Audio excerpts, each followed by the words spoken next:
হাকিমের সইটা অন্যায় হয়, তাহলে অবিলম্বে ফিরহাদ হাকিমকে অ্যারেস্ট করা উচিত।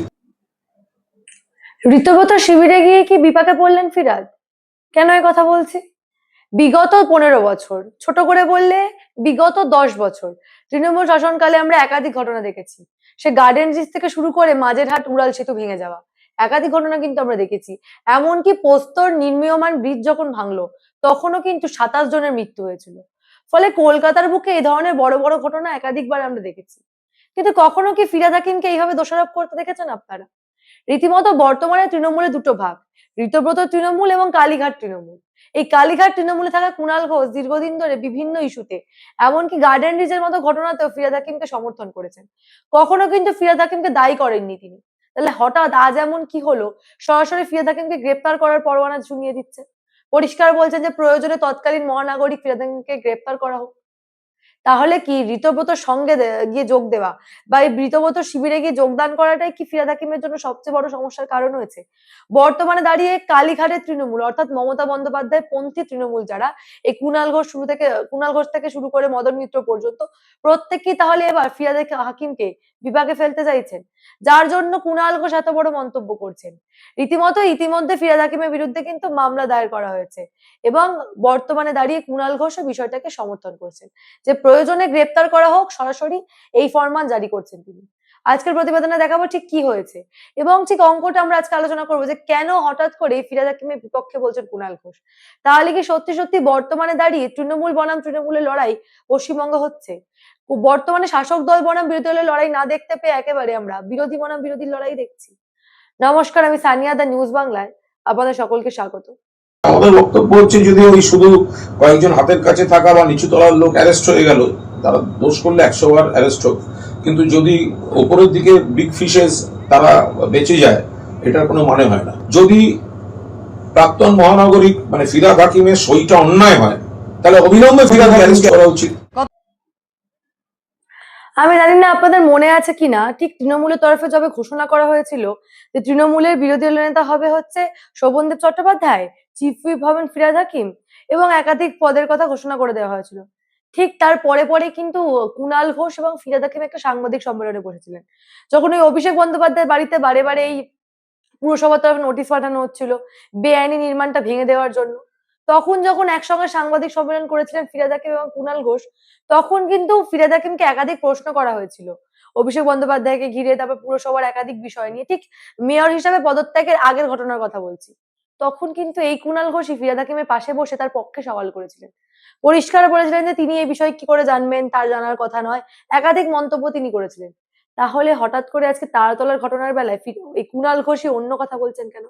পরিষ্কার বলছেন কেবল নিচুতলার লোকেরা কেন অ্যারেস্ট হবে বা নিচুতলার লোকেদের কেন গ্রেপ্তার করা হবে, যারা এদের মাথায় রয়েছে। অর্থাৎ ফিরহাদ হাকিম যদি সত্যি দোষী থাকেন তৎকালীন মহানাগরিক, তাহলে তাকেও গ্রেপ্তার করা হোক। পরিষ্কার কিন্তু জোরালো দাবি করছেন কুণাল ঘোষ।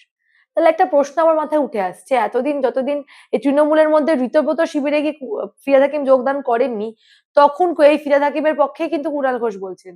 যেই মুহূর্তে তিনি ঋতব্রত শিবিরে গিয়ে যোগদান করলেন বা বিদ্রোহী শিবিরে নাম লেখালেন, তারপরেই কিন্তু ফিরহাদ হাকিমকে ঘিরে একাধিক মন্তব্য করা শুরু হয়ে গেল।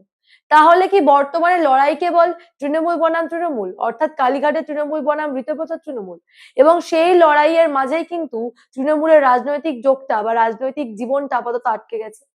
বর্তমান রাজনীতিতে তৃণমূল একেবারেই অপ্রাসঙ্গিক। সত্যি সত্যি এখন যে ইস্যুগুলো রয়েছে পশ্চিমবঙ্গে সরকার গঠন হয়ে গেছে, নতুন সরকার, এবং নতুন সরকারের একাধিক ইস্যু রয়েছে। একেবারে নতুন সরকারের বিরোধিতা করতে বর্তমানে বামেরা নেমে পড়েছে, যদিও তারাও নিজেদের রাজনৈতিক স্বার্থ দেখছেন বা নিজেদের রাজনৈতিক রুটি শাখার জন্য একাধিক ইস্যু নিয়ে মানুষকে ভুল বোঝাচ্ছেন, কিন্তু বর্তমানে দাঁড়িয়ে তারা বিরোধিতা করছেন। তবে শাসক দলে যাদের বিরোধিতা করা উচিত, অর্থাৎ প্রধান বিরোধী দল তৃণমূল, তারা কিন্তু প্রধান বিরোধী দলের ভূমিকায় নেই আর। রীতিমতো পশ্চিমবঙ্গের রাজনীতি থেকে তারা অপ্রাসঙ্গিক হয়ে গেছে, মুছে গেছে, এবং বর্তমানে তারা কেবলমাত্র অন্তর্দ্বন্দ্ব বা একেবারে অন্দরের যে লড়াই, সেই লড়াইয়ের মতো। কালীঘাটের তৃণমূল বনাম ঋতব্রত তৃণমূল, এই অন্দর লড়াইয়ের মাঝখানে তারা এমন ভাবে আটকে গেছেন যে বর্তমানে শাসক দলের বিরোধিতা করা তারা একেবারে ভুলেই গেছে। যদিও বিধানসভায় আমরা বিরোধিতা দেখতে পাচ্ছি, কিন্তু সেই বিরোধিতার ক্ষেত্রেও সমস্যা দেখা দিচ্ছে।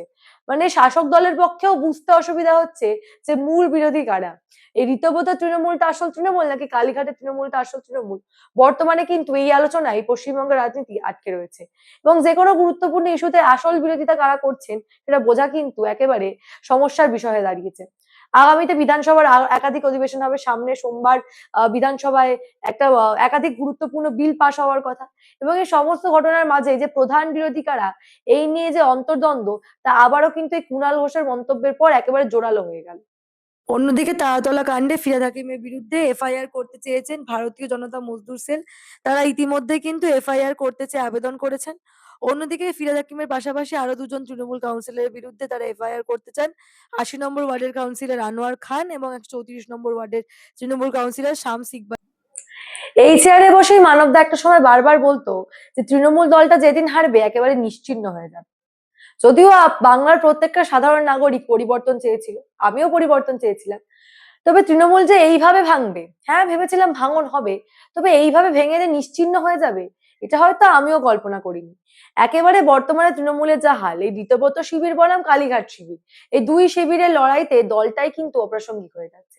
এবং আগামী কয়েক বছর যে তৃণমূল আর প্রধান বিরোধী হিসেবে, কয়েক বছর বললে ভুল হবে, একেবারে দীর্ঘদিন যে তৃণমূল আর প্রধান বিরোধী হিসেবে ঘুরে দাঁড়াতে পারবে না, সেই বিষয়টা ইতিমধ্যে কিন্তু প্রত্যেকটা মহলেই মনে করা হচ্ছে।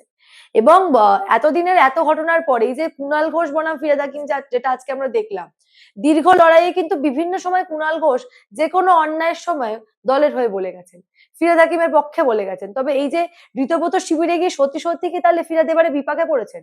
কালীঘাট শিবির কি তার পাশে আর নেই? মমতা বন্দ্যোপাধ্যায় কি তার পাশে নেই?